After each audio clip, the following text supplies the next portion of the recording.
क्या अमेरिका अब रूस को नुकसान पहुंचाने के चक्कर में भारत को निशाना बना रहा है? सवाल बड़ा है, लेकिन इसका वजह भी उतना ही बड़ा है, क्योंकि अमेरिका अब उन देशों पर 100% का टैरिफ लगाने की बात कर रहा है जो कि रूस से तेल खरीद रहा है। अगर ऐसा होता है तो इसका असर सिर्फ रूस तक नहीं रहेगा, बल्कि उन सभी देशों पर पड़ेगा जो अभी भी रूस से कच्चे तेल खरीद रहे हैं। और यहीं से भारत के लिए कहानी काफी दिलचस्प हो जाती है, क्योंकि सवाल सिर्फ इतना नहीं है कि अमेरिका रूस पर इतना दबाव क्यों बना रहा है।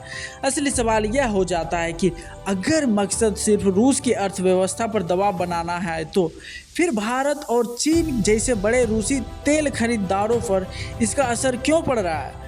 और इससे भी बड़ा सवाल, अगर अमेरिका की पॉलिसी इतनी ही सख्त है तो दूसरी तरफ यूरोप के कुछ देशों को रूस से जरूरी सामान खरीदने पर छूट क्यों दी जा रही है। और यहीं पर पूरी जियोपॉलिटिक्स समझ में आना शुरू होती है, क्योंकि चीन रूसी तेल का सबसे बड़ा खरीदार है और भारत भी रूसी तेल का सबसे बड़ा आयातकार है। यानी कि अगर रूस से तेल खरीदने वाले देशों को टैरिफ लगा दिया जाता है तो इसका असर सिर्फ भारत और चीन की एनर्जी सिक्योरिटी तक सीमित नहीं रहेगी, बल्कि इसका असर भारत के लिए और भी एक महत्वपूर्ण हो जाती है, क्योंकि स्टेट ऑफ हार्मोज में पहले से ही तनाव ऑलरेडी काफ़ी गंभीर बनी हुई है।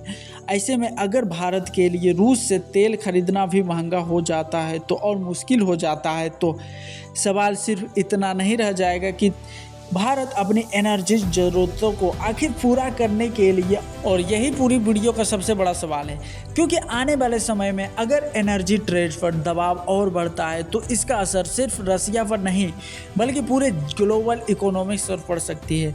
तो क्या अमेरिका की स्ट्रेटेजी सच में रूस को कमज़ोर करेगा, या फिर इसका सबसे बड़ा नुकसान उसके अपने स्ट्रेटेजिक पार्टनर भारत और दूसरे बड़े एनर्जी इंपोर्ट देशों को उठाना पड़ेगा?